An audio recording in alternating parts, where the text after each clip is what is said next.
We tried 2 days ago to point to the impulses from which Christianity developed. We could see how the real ego of Christianity, the essence of Christianity, embodied itself, as it were. One cannot say that, of course, except by way of comparison. Embodied itself in 3 elements: the ancient Hebrew soul, the Greek spirit, and the Roman body. In order to be able to apply these thoughts to the immediate present, today we will carry them a little further and try to gain a few more glimpses of this inner being of Christianity. If we wish to trace the development of Christianity, we must show to what extent it has evolved from the mysteries of pre-Christian times. You will have found this already in my book titled Christianity as Mystical Fact. Today it is not easy to speak of the general nature of the mysteries, because in the course of human evolution, happening as it did in conformity to cosmic law, the epoch arrived, in a sense we are still in it, in which the mysteries declined. They could no longer play the role they had played at the time when Christianity was evolving out of them, as also out of other things. There is good reason for the decadence of the mysteries in our time. We will be able to go into this in our discussion today and the following days. We will also be able to see in what way the mysteries are to be established anew. I shall speak first, then, of pre-Christian times, let us say to begin with of pre-Christian Greek and pre-Christian Egypto-Chaldean epochs. What impelled people to seek out the mysteries in those ancient times was this: their world conception forced them to believe that the world they saw spread out around them was not in itself the true world, but that they must find the means of penetrating to the true world. They had a strong sense for a certain fact when they faced any riddles of knowledge. They knew that however one tries to discover the true nature of the world by external means, it is impossible to do so. For one to realize the full importance of this knowledge that people possessed in ancient times, one must remember that we are speaking of an era in which most human beings still had a completely objective view of elementary spiritual facts. Conditions then were entirely different from those of today. People in those days not only received the impressions of their outer senses, they also still perceived spiritual realities within the phenomena of nature.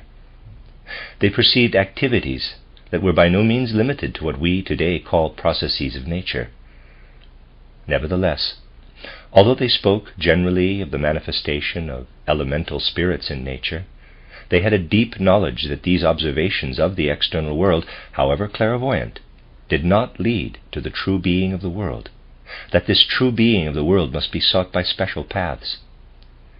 These special paths were beautifully summed up in the Greek world conception in the words, quote, "Know thou thyself," unquote.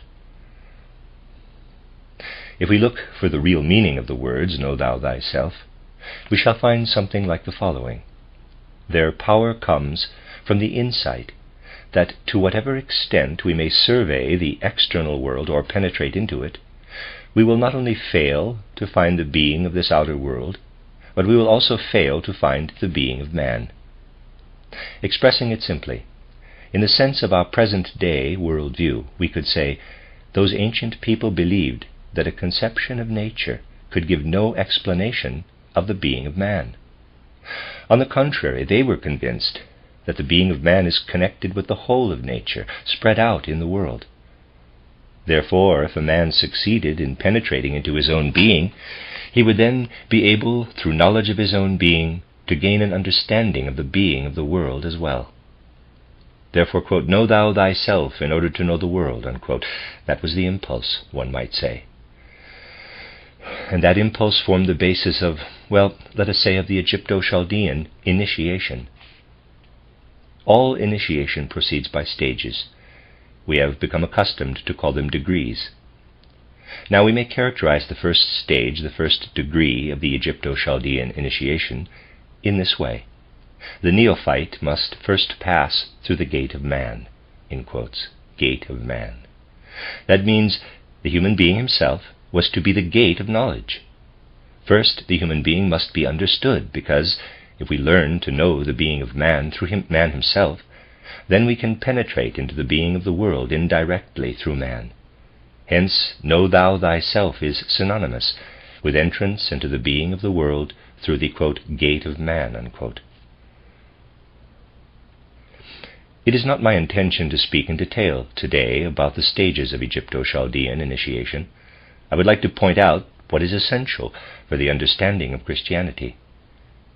Therefore, do not regard what I shall say as an exhaustive presentation. I wish simply to mention single characteristics of those stages, which could and did have a particular preparatory influence upon the development of the being of Christianity. What the neophyte at the gate of man was to learn to know, therefore, was the being of man himself. That was something he could not find in what the outer world revealed to him, however far and carefully he sought. In the mysteries, it was known that some of the secrets of existence had remained in human nature and could be discovered by human means, secrets that could not be found by searching the outer world. Those ancient people were convinced of this. If one directs his attention to the outer world, he finds, of course, first of all, the earthly substances and forces surrounding him. But these earthly substances and forces, so far as man understands them, are only a kind of veil. Whatever natural science may now have to say about external nature as it presents itself, is such that it throws no light whatever upon it. In earlier times, the human being could look up from external nature that he saw around him on earth to the world of the stars, and in those ancient times he did that much more intensively than he does today. There he saw many things, and he well knew in those times that man is related to them just as he is related to the plant, animal, and mineral kingdoms on earth. This is a knowledge that has disappeared from the outer world today. Ancient man knew that just as he is born out of the kingdoms of nature on earth, something in him is also born out of the extra-tellurian, extra-earthly cosmos. Indeed, it was this connection of the human being to the cosmos beyond the earth that became known to him when he passed through the gate of man. He bore within him, one might say, remnants of the relationship that he had discarded in his transition from moon nature to earth nature. He bore within him the remnants of his relationship to the cosmos beyond the earth. So he was led to the gate of man, where he was to become acquainted with man himself. He came to know in himself what externally he could only gaze at, especially in the world of the stars.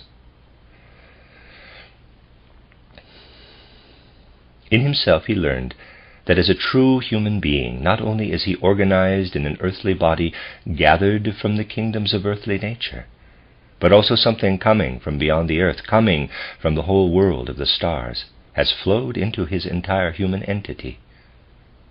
A man discovered the nature of the starry sky, one might say, through knowledge of himself. He came to know how he had descended step by step, descended from heaven to heaven, so to say, before he reached the earth and incarnated in an earthly body. And through the gate of man he was to ascend these steps again. 8 of them were usually specified. During his initiation, he was to set out on the return through the stages by which he had descended to his birth in a physical body. Such insight could not be gained without man's whole nature being profoundly affected. I am speaking now always of the pre-Christian mystery knowledge. The man of today does not even like to form an idea of the preparation that the neophyte had to go through in those times, because these ideas irritate him. I am choosing my words so as to express the facts as exactly as possible. A modern person would like to undergo initiation, if possible, as something to be done casually, somewhere along his life path, something to be done incidentally. He would like to inquire, as people say today, into what leads to knowledge. But in any case, he would not like to experience what the people of old, seeking initiation, had to experience. To be deeply affected in his whole being by the preparation for knowledge, to become a different man, that he would not like. Those ancient people had to decide to become different human beings. The descriptions you very often find of the ancient mysteries give you only a dim picture, They create the impression that the ancient initiations were conferred upon individuals just as casually as are, let us say, the so-called initiations of modern Freemasonry. But that was not the case. Where ancient initiations are imitated today, we have to do merely with all sorts of counterfeits of what was really lived through in those ancient times. Imitations that can be performed now as superficially as the modern person may wish. But the essential preparation for the man of old was this. He had to go through an inner soul condition that, if characterized by one word, must be called fear. He had to experience to a most intense degree the fear that is always felt by someone who is brought face to face with something wholly unknown to him. In the ancient initiations, that was the essential condition, that an individual should have the most intense feeling of facing something that would not be met with anywhere in external life. Given all the soul forces the man of today expends upon his external life, this soul condition would today still never be reached. With the soul forces he likes to use, he can eat and drink, he can conform to the social customs of the various classes of society recognized today. He can carry on a business, play the bureaucrat, even become a professor or a scientist, all that. But with these capacities, actually, he can know nothing whatever that is real. The condition of soul in which an individual sought enlightenment in those ancient times, remember that I am speaking now steadily about that ancient time, the condition of soul was essentially different. It could have nothing in common with the soul forces that are serviceable for external life. It had to be derived from entirely different regions of the human being. These regions are always present in man, but he has a terrible fear of using them in any way. In the neophyte, they were brought into activity in a direct and purposeful way. They are that very part of a human being that is avoided by modern man, by the ordinary secular man of ancient times too, in which modern man does not want to become involved, and concerning which he likes to have illusions or to be indifferent. One must understand the inner significance of what can be described outwardly as the cause of a series of fear conditions that had to be undergone. Only what lies in the realm of the soul, that man fears in his ordinary external life, only this could be used to attain the desired knowledge. This condition of soul was really experienced in those times and bravely gone through, a condition in which all the individual felt was fear, fear of something unknown. This fear was to lead him to knowledge.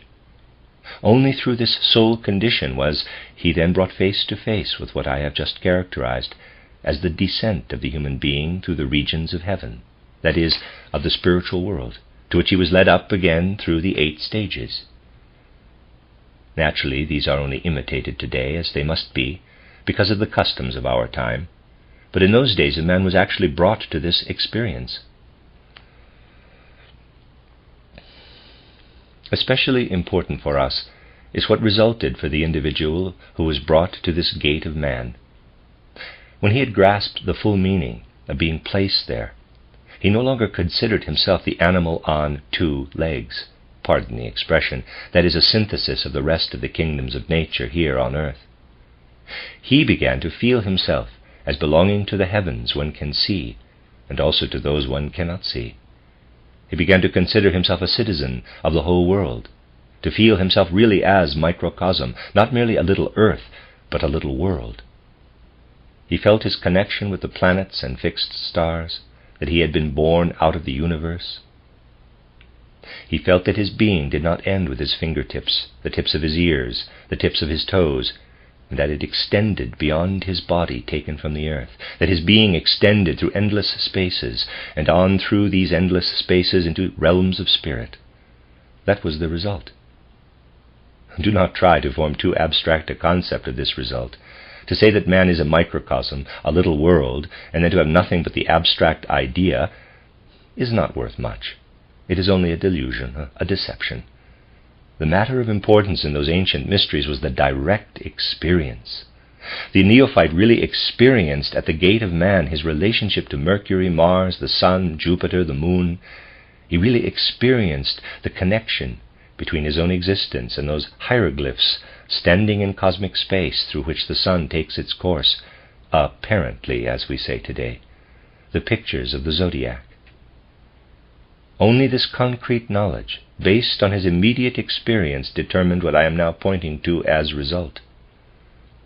When these things are changed today into abstract concepts, the result is not the same.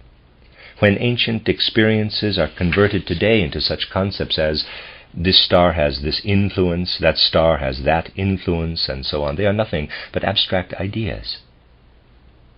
In those ancient times, the thing that mattered was the immediate experience, the actual ascent through the various stages by which a man had descended to birth.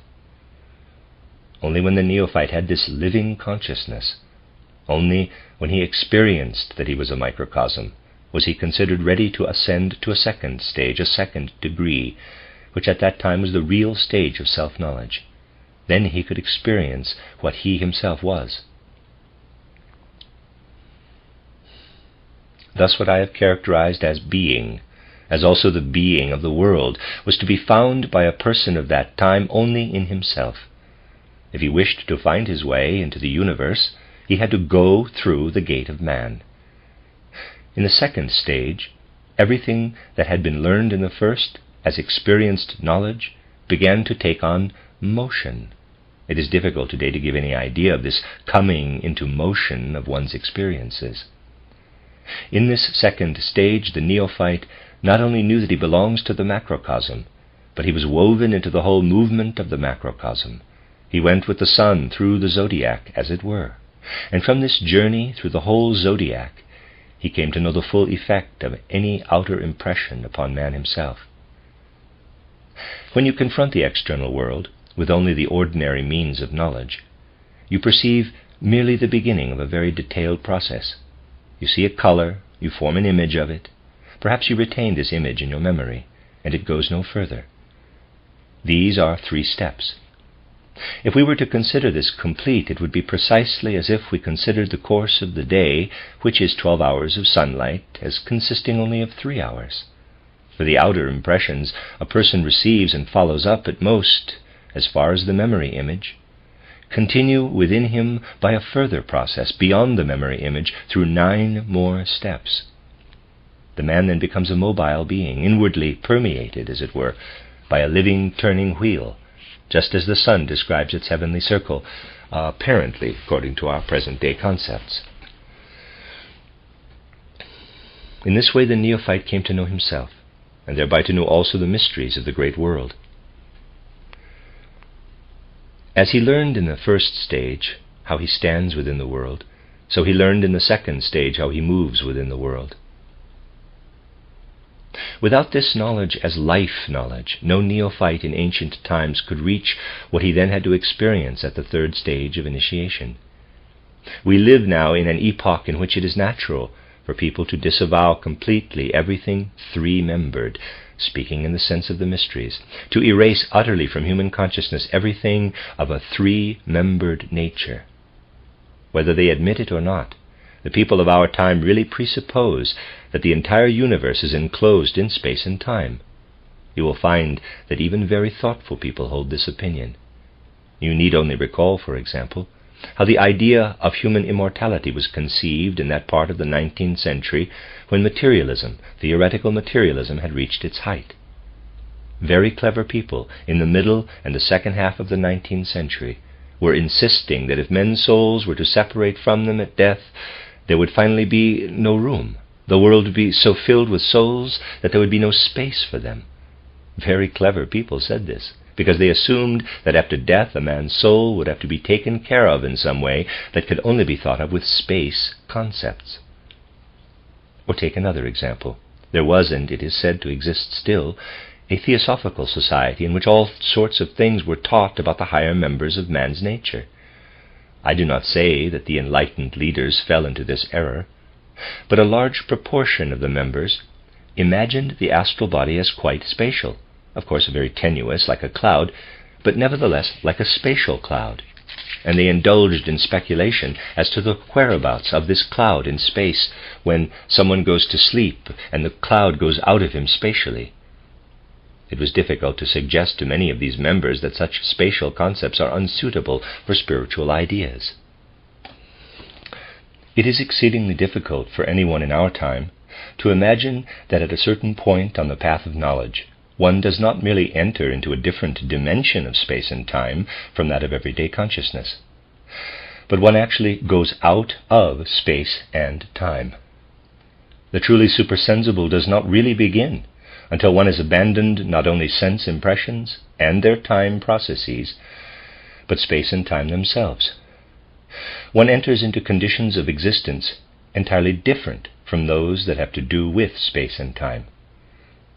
If you would apply this to yourselves, you might find it difficult to answer the question, what must I do in order to leave space and time with my thinking?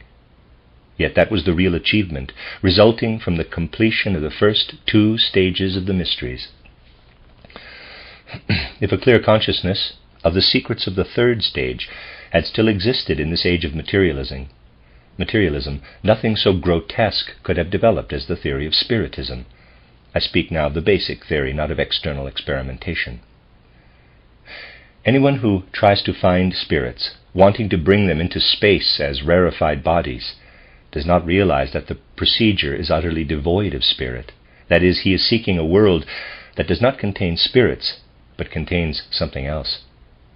Had Spiritism had any idea that to find spirits it is necessary to go out of space and time, such grotesque concepts could never have arisen as that of the need for spatial arrangements, so that the spirits can announce themselves by external acts within space and time. Well, briefly, this is what had to be achieved in the first 2 stages, the ability to get out of space and time. The preparation for it was the striding through the gate of man, and then through the 2nd stage. The 3rd stage was designated by an expression which perhaps we can translate into these words: the neophyte passed through the gate of death. That means he knew that now he was really outside space, in which human life is spent between birth and death, and outside time, in which this human life takes its course. He knew how to move beyond space and time, in duration. He came to know something that extends into the sense world, as I have often emphasized, but that cannot be comprehended in the sense world through what it brings, because what it brings, what it contains, is spiritual. He learned about death and all that is connected with it. That was the essential content of this 3rd stage. However, we may regard the mystery rites, varying as they did among the different peoples, however they may be represented, their fundamental concern was with death. Everywhere the starting point for the 3rd stage had to be the possibility of a man experiencing within the life of the body all that normally he can only experience when death takes him out of the body. I have to use a paradoxical expression for lack of something better. This was connected with the possibility of considering the human being as he normally exists between birth and death as something different, something apart from the being whom the neophyte had now become in the 3rd stage. The neophyte had now learned, in connection with the phrase, quote, to be outside the body, unquote, to conceive of the outside not as spatial but as superspatial. He had learned to connect with these words a concept that could be experienced. It was at this point also that the neophyte laid aside his connection to the ordinary secular religion of his people. Most of all, he laid aside, at the gate of death, the idea that he stood here upon earth while his God or his gods were somewhere outside him. He knew himself at this moment to be one with his God. He no longer differentiated himself from his God, but he knew that he was completely united with him. It was really the experiencing of immortality that this 3rd stage gave to man, in the experience that a man could cast off his mortal part, could separate himself from his mortal part. But, dear friends, in contemplating the result, let us not forget the entire path, which consisted in the human being coming to know himself. That is the central feature of this pre-Christian initiation, that the human being turned inward, in order to find in himself something that he could then take with him into the outer world. This appeared to him then in the right light only after he had separated himself from himself, so that he felt united with the being of the outer world. He turned inward in order to go out of himself. He turned inward to find what he could only find within himself, the being of the world. He could not first have found it outside. Now he could really experience it. He went through the gate of man, the gate of self-knowledge, and the gate of death, in order to enter into the world which was, of course, outside him, into the ordinary world of nature. It is also, of course, outside us. But he knew with certainty that he could only find what he sought in it by turning inward. After, then, he had passed through the extraordinarily difficult third stage, he was at once ready for the fourth, and one may say that simply through having practiced living at the third stage for a certain time, he was prepared for the fourth in a way that would hardly apply to a man of the present day. For the man of today, simply because of the epoch of time, does not become fully mature in the third stage. He does not easily get away from conceptions of space and time except through certain ideas of force, and these too have to be sought by different methods from those of ancient times. I will speak about this in coming lectures.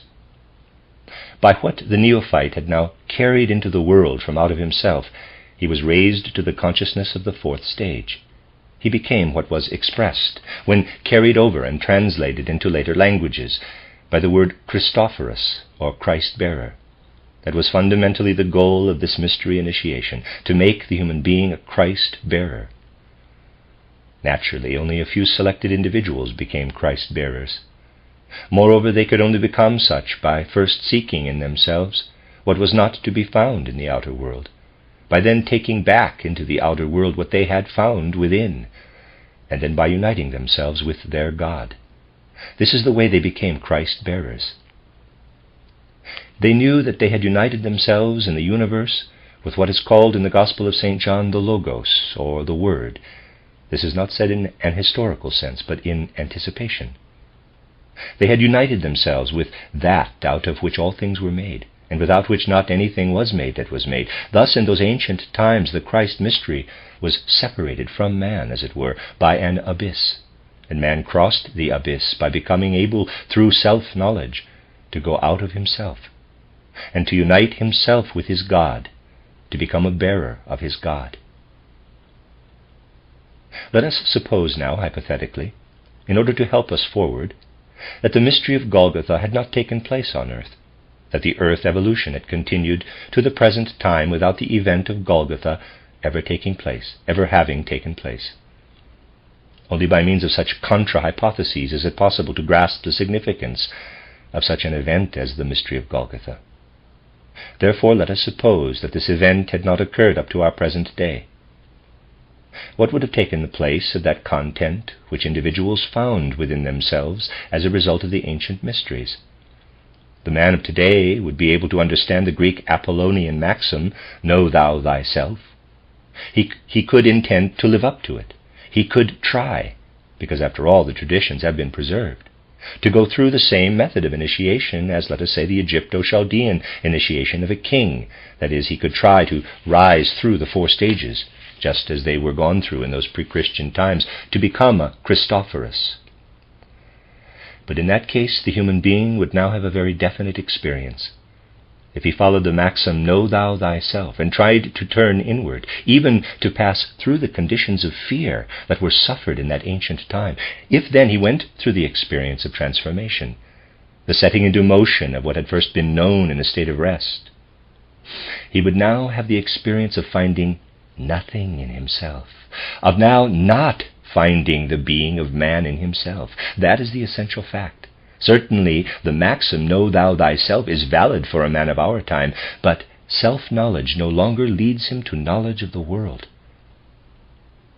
What a human being with the ancient soul constitution still had within himself, connecting him with the being of the world, what he could not find in the outer world but had to seek as self-knowledge, in order then to have it as knowledge of the world, that inner core of the human being, which he could then take back with him into the outer world in order to become a Christ-bearer. This the human being does not find in himself today. It is no longer there. It is important to keep this in mind. People with the foolish notions encouraged by the so-called science of our time have the idea that man is man. A contemporary Englishman or Frenchman or German is man, just as the ancient Egyptian was. But in the light of real knowledge, that is nonsense, absolute nonsense. For when the ancient Egyptian turned inward in obedience to the rules of initiation, he found something there that a contemporary man cannot find, because it has vanished.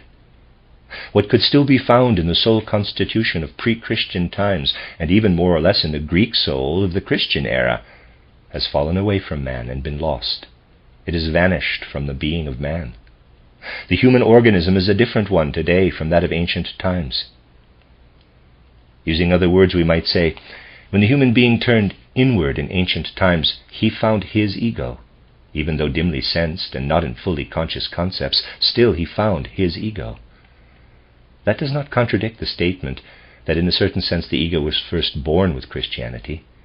Therefore I say, even though obscurely and not in fully conscious concepts, man nevertheless found his ego. As active consciousness, it was indeed first born through Christianity. Nevertheless, the man of old did find his ego, for something of this ego, of the real, true ego, remained in him after he was born. You will ask then, does the man of today not also find his ego? No, my dear friends, he does not find it. For when we are born, the true ego comes to a stop. What we experience of our ego is only a reflection. It is only something that reflects our prenatal ego in us. We actually experience only a reflection of our real ego. Only quite indirectly do we experience something of the real ego. What the psychologists, the soul experts, speak of as ego is only a reflection that is related to the real ego, as the image you see of yourself in the mirror is related to you. The real ego, which could be found in the time of atavistic clairvoyance and even down into the early Christian era, is not to be found today by looking into man's own being, insofar as this being is united with the body.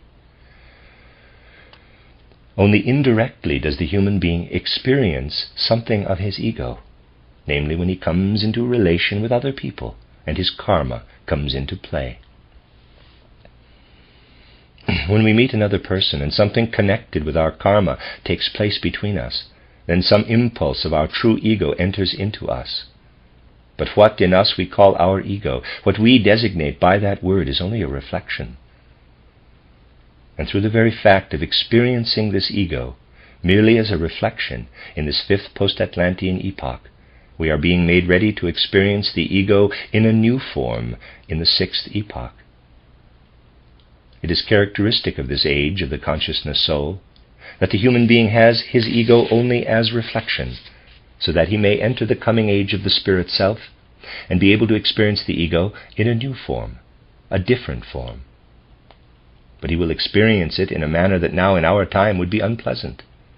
Today he would call it anything but ego, what is going to appear to him as his ego in the coming sixth post-Atlantean epoch.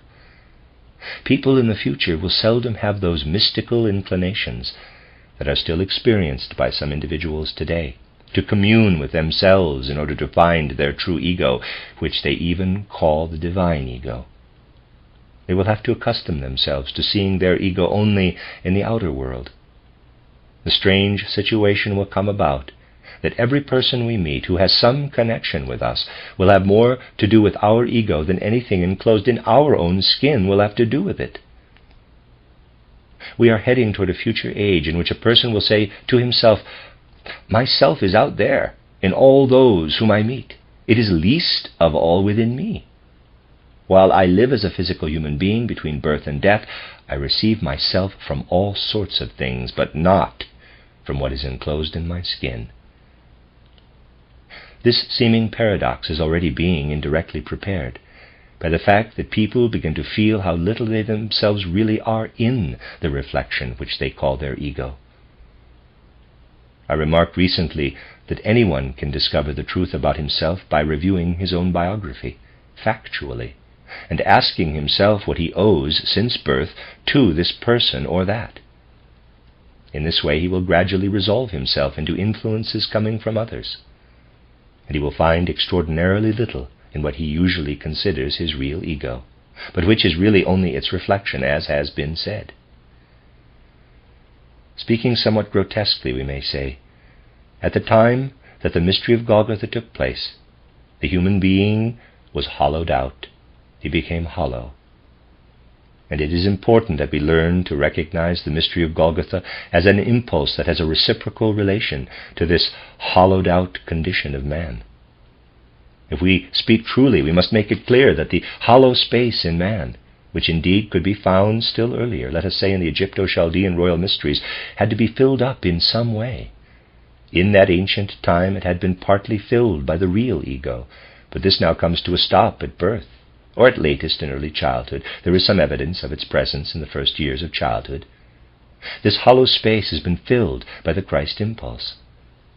There you have the true process. Let us say here on the left are human beings before the mystery of Golgotha. In the middle, the mystery of Golgotha. On the right, human beings after that event.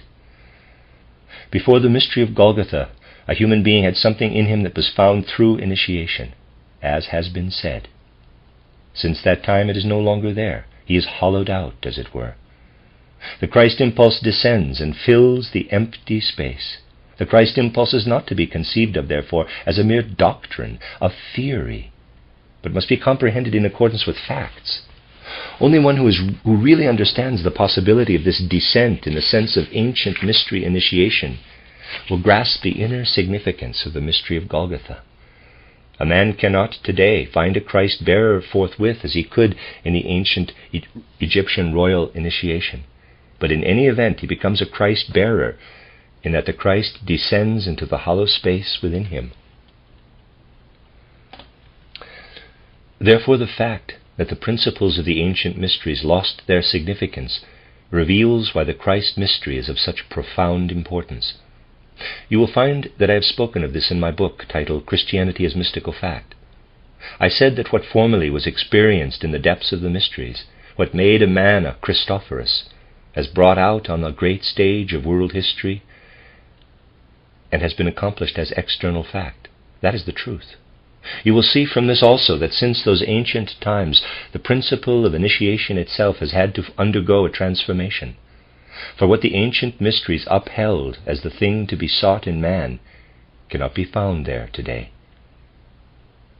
People of our time have no reason to be proud that our natural science views the modern Englishman, Frenchman, German, precisely as it would view the ancient Egyptian, if it could. It fails completely to consider what is the essential being of man. Even the exterior human form has changed somewhat since those ancient times. But the essential change has to be understood as we have described it today. You can see from my description the necessity for change in the principle of initiation. What would a man strive toward today if he wished to obey the injunction, "Know thou thyself," in the ancient sense? What would he attain if he knew all the ceremonies and processes of initiation of the ancient Egyptians and applied them now to himself? He would no longer find what was found in the ancient mysteries. What a neophyte in those days became at the fourth stage, present-day man would accomplish unconsciously, but would not be able to understand it. Even were he to go through all the initiation ceremonies, were he to tread all the paths that at that time led to Christophorus, he could not now approach the Christ in that way with any understanding. The man of old, when he was initiated, really became a Christophorus. But in the course of earth evolution, man lost the possibility of finding within himself that being who became the light of the world being. When a man of our time seeks in the same way, he finds within himself a hollow space. However, this is not without significance in the world process. When man loses something, he is changed because of it. Now we go through the world as human beings, having that emptiness in us, but that in turn gives us special faculties. Certain ancient faculties have been lost, but through their loss, new ones have been gained that now can be developed, as the ancient faculties were developed for the ancient need. In other words, the path that was followed from the gate of man to the gate of death must be traveled differently today. This is connected with what I said previously, that the spirits of personality, the archai, have taken on a new character, and the new initiation holds a particular relation to this new character. In the first place, initiation came to a kind of pause in the evolution of humanity. In the 19th century especially, human beings were far removed from it. Only at the end of the century was it again possible to approach a real living initiation. This real living initiation is now being prepared, but its procedure will be entirely different from that of earlier times. I have described this earlier initiation today from a certain point of view in order to prepare you for a deeper understanding of Christianity. What was quite impossible in earlier times, namely to find any reality in the external world, is now a possibility through the very circumstance of our having become inwardly hollow. And this possibility will increase. It already exists to a certain extent and may now be attained by the paths described in titled Knowledge of the Higher Worlds. What is possible today is this: to acquire in a certain way a deeper view of the outer world, using the same soul faculties, if we use them properly, with which we now view it. Natural science does not do this. Its aim is limited to finding laws, the so-called natural laws, which are nothing but abstractions.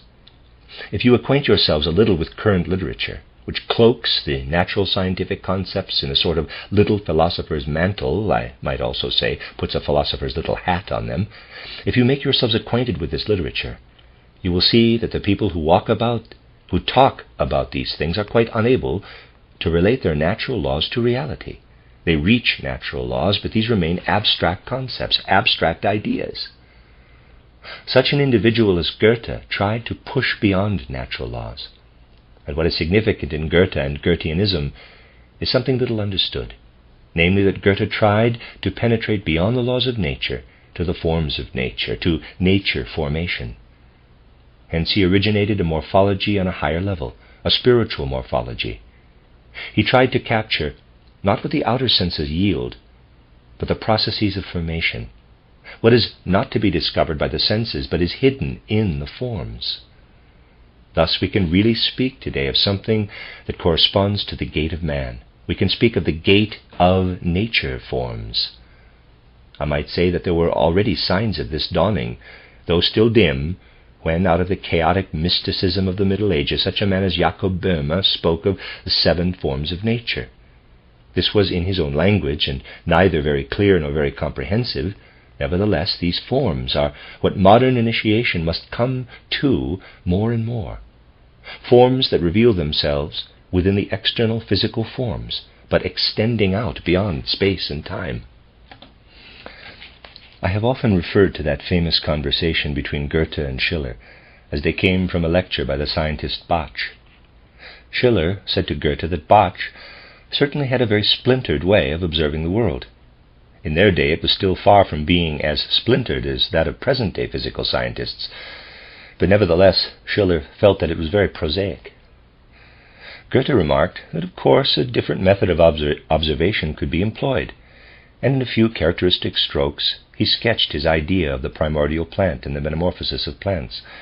Schiller could not grasp that and said, quote, "That is not a matter of experience," unquote, and he meant that is something not existing in the external world. It is an idea. Schiller stayed with abstraction, whereupon Goethe replied, quote, "If it is an idea, I am satisfied, for then I see my ideas with my eyes," unquote. He meant that what he had described was not just an idea that he only created inwardly, but that it really existed for him, even though it could not be seen with one's eyes as one sees colors. That is real forming, supersensible forming, Gestaltung, in the senses. To be sure, Goethe did not develop it very far. I have told you in some of our lectures that a straight continuation of this metamorphosis of the plant and animal world, which Goethe developed only in an elementary way, brings us to a true perception of repeated earth lives. Goethe saw the colored petal as a transformed leaf, the skull bones as transformed dorsal vertebra. That was a beginning. If someone continues with the same mode of observation, he reaches only forms, it is true, but it is the gate of nature forms that he reaches. It is imaginative insight into those forms. And then he really begins to observe, not merely the skull bones that are transformed vertebra, but the whole human cranium. He discovers that the human head is the whole human form metamorphosed from the previous incarnation, except only the former head. Of course, the physical matter passes over into the earth, but the body that you carry around with you today, except just your head, the supersensible part of that form, persists and becomes your head in the next incarnation. There you have the metamorphosis at its highest level of development. But you must not be deceived by appearances in precisely the modern fashion. If you deal with that kind of appearances, you will be like people who point to the passage in Shakespeare where Hamlet says in his despair that the earthly dust of Julius Caesar must still exist, that perhaps the remains, the atoms that once constituted the Roman emperor, are now in some dog. My dear friends, people who think in such a manner simply do not investigate the course taken by the physical organism, whether it is buried in the earth or burned. The metamorphosis that actually takes place is the following.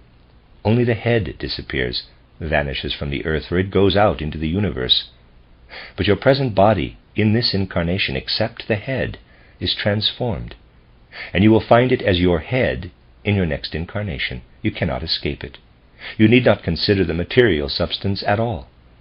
Even now you do not have the same matter in your body that you had 7 years ago. You need only think of the transformation of the form. It is just as much a first stage as the gate of man was in the ancient sense. It is the gate of forms. And when a man has fully comprehended this gate of forms, he can then enter into the gate of life, where he has no longer to do with forms, but with stages of life, elements of life. This corresponds to what I described earlier as the second stage in the ancient Egyptian royal initiation. The third stage is equivalent to entrance into the gate of death. It is initiation into different states of consciousness. Between birth and death, of course, man knows only one, but this is one out of seven, and one must know all the various states of consciousness if one really wishes to understand the world. Remember that you have an account of these 3 successive conditions in my title, Occult Science and Outline, where they refer to cosmic evolution. You have there the 7 different forms of consciousness, Saturn, Sun, Moon, Earth, and so on. In each of these stages of consciousness, Saturn, Sun, etc., there are 7 life stages, and in each life stage, 7 stages of form. What we describe as our epochs of culture, ancient Indian, ancient Persian, Egypto-Chaldean, Greco-Latin, and our present epoch, are also forms. In these we are at the gate of forms, corresponding to the gate of man. Out of the world of forms, we can shape conceptions about the successive cultural epochs. There are 7 of them in each life stage, and when we speak of life stages, we mean the 7 successive stages of which our present post-Atlantean age is one. We are now in the 5th life stage. The Atlantean was the previous one, the Lemurian still earlier. The purpose of these life stages has been that man might attain the consciousness he has today. This consciousness developed out of old moon consciousness, that out of old sun consciousness. Man's final, most perfect consciousness he will acquire during the Vulcan evolution. Thus you see how man gains a survey of the cosmos through the 3 successive mystery stages. Then from this knowledge of the cosmos he acquires knowledge of man. Also from this knowledge of the cosmos he now has the possibility of bringing understanding to the mystery of Golgotha. Toward this understanding, today we have received, I might say, just a few incomplete ideas. But at least we have been able to grasp why, for example, the mystery of Golgotha took place in the 4th culture form, the Greco-Latin, of the 5th, the post-Atlantean life stage, and why it occurred on Earth. If you read the Leipzig cycle, you will see how preparation was made on this earth for the mystery of Golgotha. The Leipzig cycle Steiner is referring to is called Christ in the Spiritual World and the Search for the Holy Grail, Collected Works, Volume 149. End of footnote. But all that is needed to understand the mystery of Golgotha can be learned from the principles of modern initiation. Thus, ancient initiation proceeded essentially from knowledge of man to knowledge of the world. Modern initiation proceeds from knowledge of the world to knowledge of man. This has been said, however, from the standpoint of initiation. You stand on one side, as it were, and on the other side you see the reflection of it. To acquire this knowledge of the world, you must start from a modern knowledge of man. I spoke recently about that, and the way we speak of ancient times must be entirely different from the way we speak of modern times. Ancient times reached knowledge of the world through knowledge of man. Speaking theoretically, we might say that what man went through as a life process was, when completed, knowledge of the world. And with knowledge of the world in his consciousness, he could work back to man. If today you pass through forms, life, and consciousness of this world, what you really reach in this way is knowledge of man. Look this up in my occult science. Everything else in the knowledge of nature vanishes, and man becomes comprehensible. In the same way, from having gained knowledge of the world, man becomes comprehensible as a three-membered being, as I have shown you: nerve sense being, rhythmic being, and metabolic being. From man we can then pass again to knowledge of the world. These are not contradictions. You will find such apparent contradictions at every step if you intend to enter the world of truth. If you want dogmatism, you will not be able to accept the contradictions, for they make you uncomfortable. If you want dogmatism, you can find it in one place or another, but it will never give you an understanding of reality, only something to swear by when you need it. If you want to understand reality, then you must realize that it has to be presented from various sides. From the standpoint of life, the man of old had to proceed from the world to man. Modern man must go from man to the world. From the standpoint of knowledge, ancient man went from man to the world. Modern man must go from the world to man. This is a matter of necessity. It is also uncomfortable for a man of modern times, but everyone must now make his way through a state of instability, a state of uncertainty. Remember how in the second stage of the Egyptian royal initiation, a man came into a state of mobility, of rotation. In our time, if a man really strives to reach life through forms, he must be able to say to himself, even if I hold concepts ever so beautiful from this or that traditional religious confession, they may be quite fine, but I still do not attain reality by means of them, unless I can also set the opposite concept before me. I have called your attention to the fact that the mystery of Golgotha itself makes it necessary to have the two opposite concepts, so that you may say to yourself, it was truly an evil deed when men murdered the God who was embodied in a man, but in reality that very deed was the starting point of Christianity. For if the murder on Golgotha had not occurred, Christianity in its reality would not exist. This paradox, relating to a supersensible fact, may be an example of many paradoxes with which you must come to terms if you really want to attain a comprehension of the supersensible world, for it cannot be otherwise. Earlier, fear was required. Now it is necessary to cross the abyss that gives us the feeling of standing in the universe without any center of gravity.